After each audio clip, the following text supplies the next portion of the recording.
Environmental education में आज हम धर्म और पर्यावरण में पार्ट 3 यानी जिसमें हम ईसाई धर्म और पारसी धर्म के बारे में पढ़ेंगे। इससे पहले हम इस्लाम धर्म, सिख धर्म, जैन धर्म, बौद्ध धर्म और हिंदू धर्म के बारे में जान चुके हैं कि इनका पर्यावरण के साथ क्या संबंध था। अब हम इस पार्ट में ईसाई धर्म और पारसी धर्म के बारे में जानेंगे कि इनका पर्यावरण के साथ क्या संबंध रहा है। ईसाई धर्म यानी क्रिश्चियन रिलीजन विश्व में सबसे अधिक अनुयायी रखने वाले यानी ये 32% हैं। विश्व की जनसंख्या के कुल 32% हैं। तो ये क्या सबसे अधिक अनुयायी रखने वाले हैं। ईसाई धर्म का पूर्व इतिहास यहूदी ईसाई आचार संहिता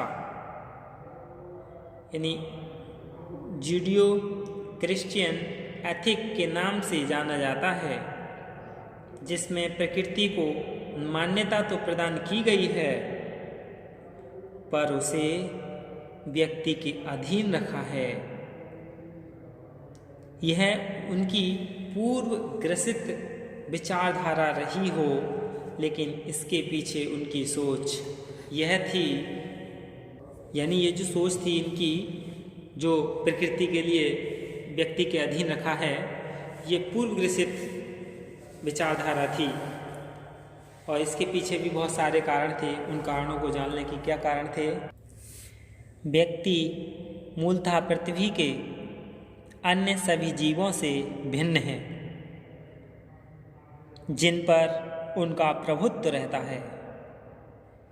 people are fundamentally different from all other creatures on earth over which they have domination. दूसरा कारण था व्यक्ति स्वयं अपनी नियति के मालिक हैं, यानी नियति जो होती है उसके मालिक हैं। वे अपने लक्ष्य चुन सकते हैं और उनको प्राप्त करने के लिए जो भी आवश्यक है उसे सीख सकते हैं। People are masters of their own destiny. They can choose their goals and learn to do whatever is necessary to achieve them। यानी जो व्यक्ति अपनी नियति का क्या है मालिक है, वो अपने लक्ष्य को आराम से अपने आप चुन सकते हैं। उनको प्राप्त करने के लिए जो भी जरूरी है उसे सीख सकते हैं। यही उनके कारण थे कि प्रकृति को मनुष्य के अधीन रखा है। तीसरा कारण था दुनिया विशाल है, इसलिए मनुष्य को असीमित अवसर मिलते हैं।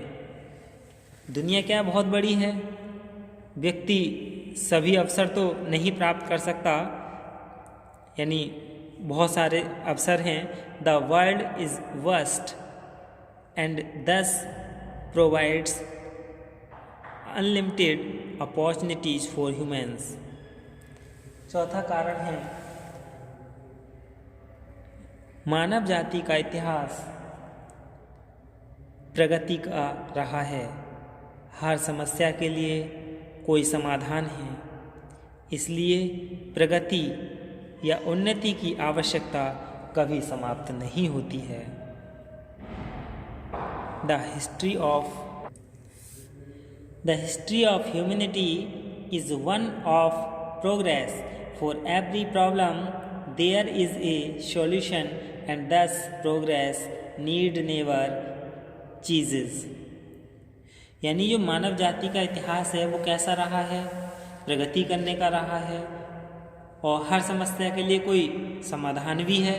ऐसा नहीं है कि इस संसार में मनुष्य से किसी भी समस्या का समाधान ना हो। इसलिए प्रगति और उन्नति की क्या है आवश्यकता कभी समाप्त नहीं होती है। इसलिए जो प्रकृति है वो मनुष्य के अधीन कर दिया है। जब चाहें वो उस चीज़ की संरक्षा कर सकते हैं और अपने अस्तित्व के लिए उसको नुकसान भी पहुंचा सकते हैं। और इसी कारण उनका मत था कि पृथ्वी और आकाश यानी अर्थ एंड स्पेस के मध्य प्राकृतिक संसाधन और ऊर्जा मनुष्य के उपयोग के लिए बने हैं। कुछ वस्तुएं अनंत हैं, उनका खुलकर उपयोग करें, और जो सीमित हैं उनके समाप्त होने पर उनके विकल्प विज्ञान और तकनीकी सहायता से तैयार किए जा सकते हैं। उनका विचार था मानव का प्रकृति पर प्रभुत्व बना रहेगा, क्योंकि मनुष्य जाति हर प्रकार से प्रकृति से श्रेष्ठ है। प्रकृति की दुनिया वस्तुतः मनुष्य जाति के कल्याण और प्रसन्नता के लिए ही बनी है। यानी वो भोग विलास वाली विचारधारा थी। यानी इनका कहना था कि जो प्रकृति है वो मनुष्य से यानी मनुष्य प्रकृति से श्रेष्ठ है। मनुष्य जाति की कल्याण और प्रसन्नता के लिए ही यह प्रकृति बनी है। Humans will continue to dominate nature because human beings are superior to outside of and above the rest of nature. The world of nature primarily exists for the happiness and the welfare of human being. लेकिन 19वीं शताब्दी के उत्तरार्ध में जब से पश्चिमी देशों में औद्योगिक क्रांति का सूत्रपात हुआ और प्रकृति के तौर तरीके की बेपरवाही से लोगों का जीवन संकटग्रस्त होने लगा, तब से इस धर्म के सोच में सने सने परिवर्तन होने लगा। और तब कई सारे विचार आए, जैसे पर्यावरण का ह्रास जीवन की गुणवत्ता को भी प्रभावित करता है, environmental degradation affects also the quality of life। और चाहे हम विश्वास करें या ना करें, पर्यावरणीय संकट हमारे जीवन के सभी क्षेत्र, हमारे सामाजिक संबंध, हमारा स्वास्थ्य, हमारे आचरण, अर्थव्यवस्था, राजनीति, हमारी संस्कृति और हमारे भविष्य को प्रभावित करता है। Whether we believe or not, ecological crisis affects every area of our life, our social relations, our health, our morals, economy, politics, our culture and our future।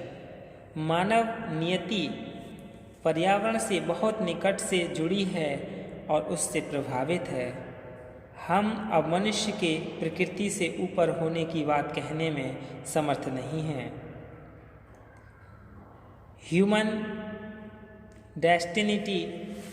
Destiny is intimately tied up with the environment and condition by it। We can no longer now afford to speak of man being above nature। प्रकृति की समाप्ति प्राणी प्रजाति की समाप्ति है। यानी इन्होंने फिर बाद में नियम बनाए। पहले तो इन्होंने कहा कि प्रकृति मनुष्य के सुख और प्रसन्नता के लिए बनी है। जब धीरे धीरे इसकी समाप्ति की ओर आया, फिर उन्होंने इस संदर्भ में क्या मनुष्य और प्रकृति दोनों की नियति एक दूसरे के समापक बता दी। यानी प्रकृति की समाप्ति प्राणी प्रजाति की समाप्ति है।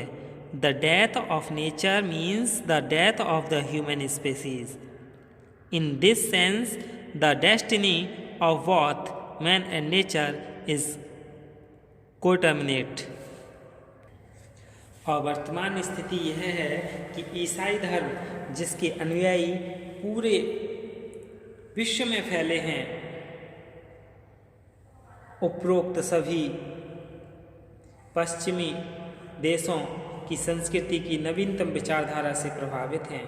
प्रदूषण को रोकने के लिए हरित क्रांति यानी ग्रीन मूवमेंट जैसे अभियान चला रहे हैं और मनुष्य के भविष्य के कल्याण के लिए पर्यावरण संरक्षण के समर्थक बने हैं। यही नहीं बल्कि विश्व के अनेक देशों को पर्यावरण संरक्षण के लिए तकनीकी और आर्थिक सहायता देने में भी संबद्ध हैं। पॉल प्रस्ट का मानव पर्यावरण सम्मेलन 1972 में भेजे गए संदेश से ये बात और अधिक प्रमाणित हुई।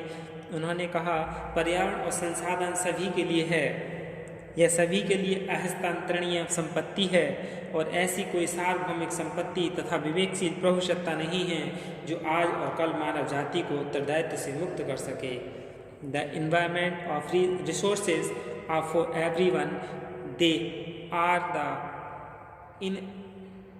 inalienable property of everyone, and there does not exist over this universal property and discretionary sovereignty exempting from responsibility towards the humanity of today and tomorrow। इसके बाद अब हम पारसी धर्म के बारे में जानेंगे कि पारसी धर्म क्या है। ज़ोरोस्ट्रियन रिलीजन। पारसी धर्म का प्रारंभ ईसा से 660 वर्ष पूर्व से माना जाता है और यह मीडिया, जो अब ईरान में समाहित है, से चलकर 8वीं शताब्दी में भारत में आकर स्थापित हो गया था। इनकी धार्मिक भावना दो बातों में, किस किस बातों में, अच्छा और बुरा यानी गुड और एविल निहित रही है। इनके अनुसार प्रत्येक व्यक्ति को अच्छा पाने के लिए संघर्ष करना चाहिए, इसी से उसको स्वर्ग मिल सकता है। पर्यावरण के संदर्भ में विश्व स्तर पर यह माना गया है कि पारसी धर्म ने अपने प्रारंभ से ही लोगों को पर्यावरण के प्रति आस्था की शिक्षा दी है। उनके धार्मिक ग्रंथों में 6 वस्तुओं यानी पशु एनिमल्स, अग्नि यानी फायर, खनिज यानी मिनरल्स, पृथ्वी यानी अर्थ, जल यानी वाटर और वनस्पति यानी वेजिटेशन का उल्लेख मिलता है, जिनकी वह किसी न किसी रूप से मान्यता देते हैं और उनकी पूजा करते हैं। इन सब तत्वों में अग्नि को प्रमुख रूप से प्रधानता दी गई है। प्रकृति के बारे में इस धर्म की मान्यता है, प्रकृति संवेदनशील और विनाशकारी दोनों हैं, साथ ही असामान्य तौर से शक्तिशाली और लचीली भी। हमारे ग्रह के लिए हमारी भूमिका इसे किसी भी प्रकार का प्रदूषण से बचाना है। पवित्रता को यानी प्यूरिटी को अपने धर्म का मूल मंत्र मानते हुए पारसी धर्म के लोग प्रकृति के किसी भी संसाधन की अपवित्रता को किसी भी स्तर पर सहन नहीं करते।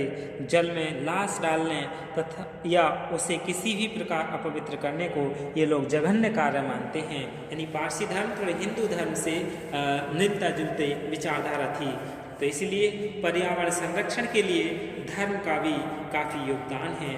धन्यवाद।